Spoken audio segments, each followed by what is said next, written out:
Hey everyone, Eggman here with another video, and today we have a top 16 breakdown for the Play TCG Online Treasure Cup that happened this past weekend. It was just under 500 players with this top 16 that we see here today, and real quick before we get started, I do want to thank Play TCG for letting myself and Risu do the live stream and commentary for the event. It was super fun. I love doing those live streams, and if you guys want to check it out, it's on Twitch and available for YouTube members right now, and there will be uploaded and edited down to just the matches in the next couple days, so make sure to keep an eye on that as well. And a big thank you to everyone who supports me and the channel on Twitch and YouTube as well. So jumping on into this, all the top 16 of these deck lists are on my website Eggman Events, which is linked below, but we do have 7 Sakazukis, 6 Purple Monkey D. Luffys, which is quite a lot for what we've been seeing, 2 Enel, and 1 Zoro. So this is probably like the least diverse top 16 pie chart I've seen of the OP05 meta,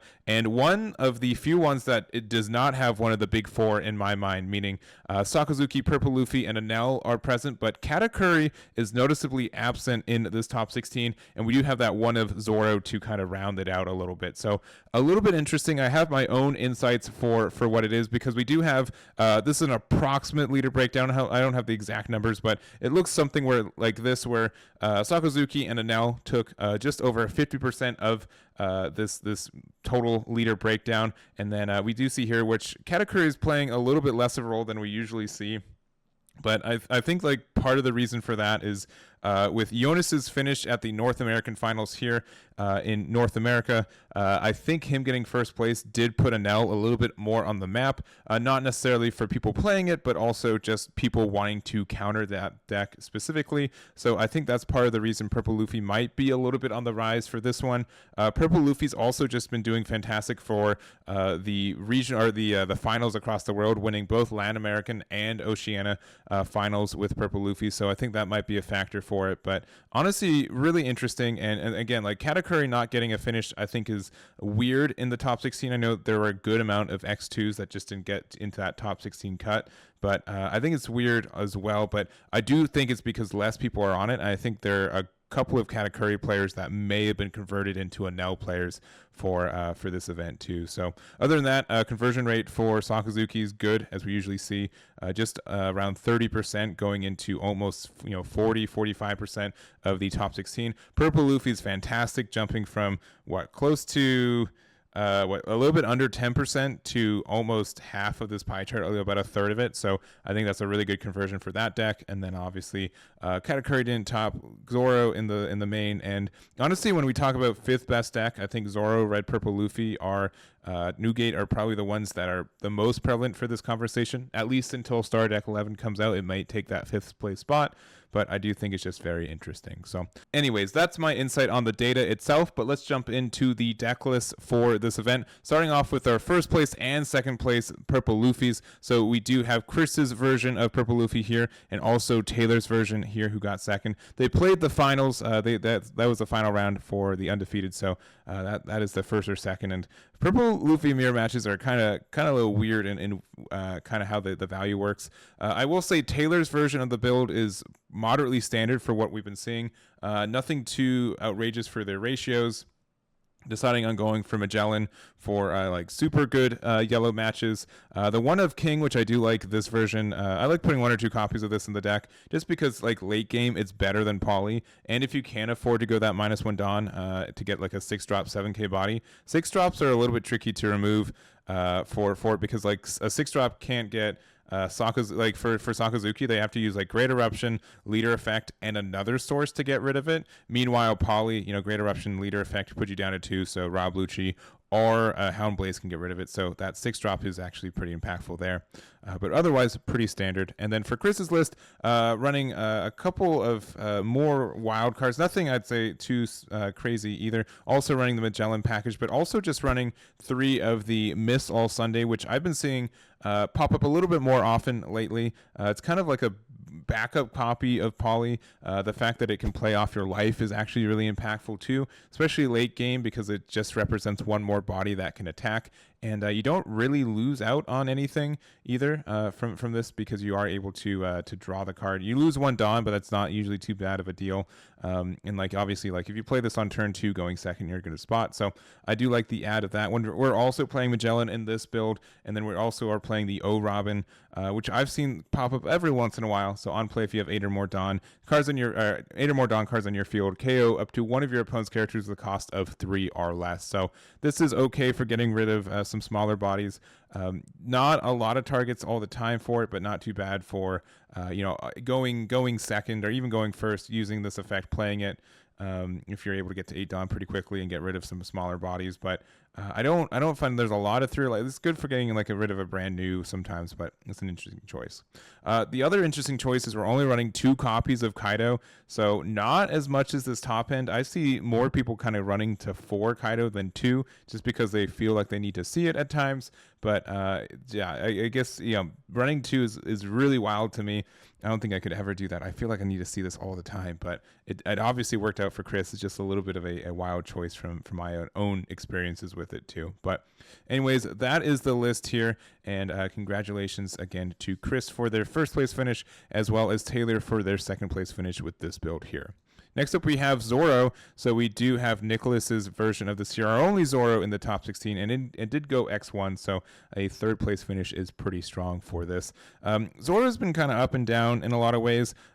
It would not be the deck I would take to this event, strictly because I personally feel it has like a really poor matchup into Enel, and with Enel winning the, again, North American Finals, that would be the deck that I think would be more popular than usual, which I think we kind of showed for that one. But in a lot of other matchups, it does have a lot of strength. I think specifically against Purple Luffy as well, which ended up not having a lot of space in this tournament, but did have a lot of in this top 16. You do have a fairly good matchup against that one, because they don't want to take cards from their life, and you're very aggressive towards them as well. I don't think there's much of spice in this build that we haven't seen before. Probably the rarer pick is the Fire Fist for the Revolution Army one. We do have to be at like 2 or less life, which we don't have a lot of ways to regulate that ourselves outside of our Sanji, but being able to use this to get the removal of something is great. Obviously, like a really good card to get rid of Rebecca, like a backup copy of like Nico Robin. And even if you're not attacking, even if you are like 3 life or something, you can still use this to give something -4, and then get rid of a 7k with Marco. There's a lot of good synergies with that I don't find it too terrible of a card. So we're only running 11 events. I think most people who are running Buggy are still running 11, going down from usually like the 13 that we used to see in the previous metas. So you do miss with this one a little bit more, but I also think you don't really have a lot of space to get room for those events either. So anyways, this is the build here, and congratulations to Nicholas for their third place finish with Zoro. Next up, we have Enel, and so we have Michael's version of this one, and this is additionally a pretty wild version in my mind, pretty different in a lot of ways. I'll start off slow of saying, like, I do personally like the tech ads of the Charlotte Katakuri. This does help you, I feel, in your purple matchups a lot of the time. El Thor kind of in the same place for that card too, but I do like this one specifically in Enel. And I haven't liked this card in a long time, so there we go there.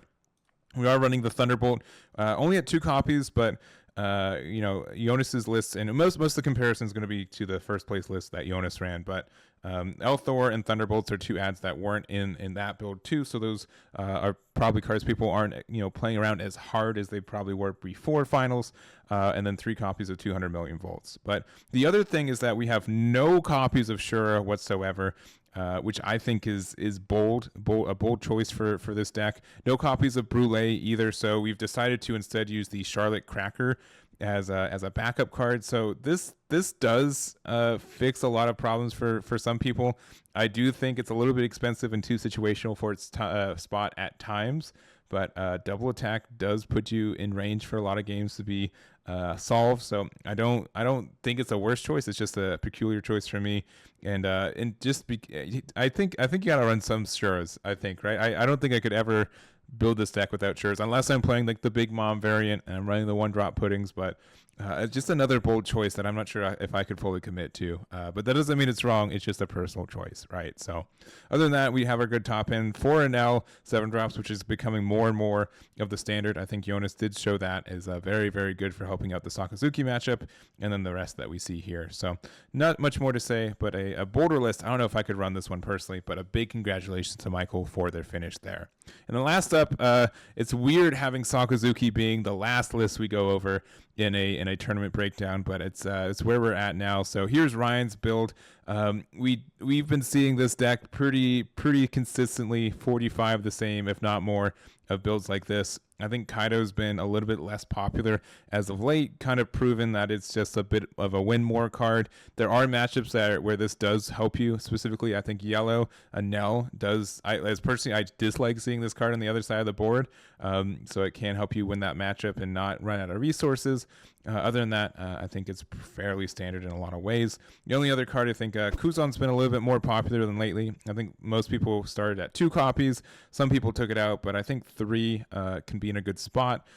If your opponent doesn't immediately spend resources to remove this guy, it just prevents them from really wanting to play any big cards at all, because it just makes the removal really free for you. So I think this is a good spot. It does feel bad against Purple Luffy if they immediately poly it.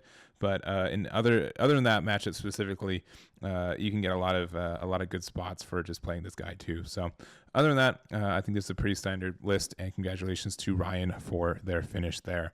But that's going to be it for this video. A little bit shorter. We don't have as many decks to go over, but I did want to get this out for you guys. If you guys want any of the list again, they are on my website, Eggman Events. If you guys also want to see again the live streams, they're on Twitch and YouTube, and will be re-uploaded to YouTube edited, and can be watched for free in the next couple days. So that's going to be it. Thank you guys so much for watching, and I'll catch you all next time.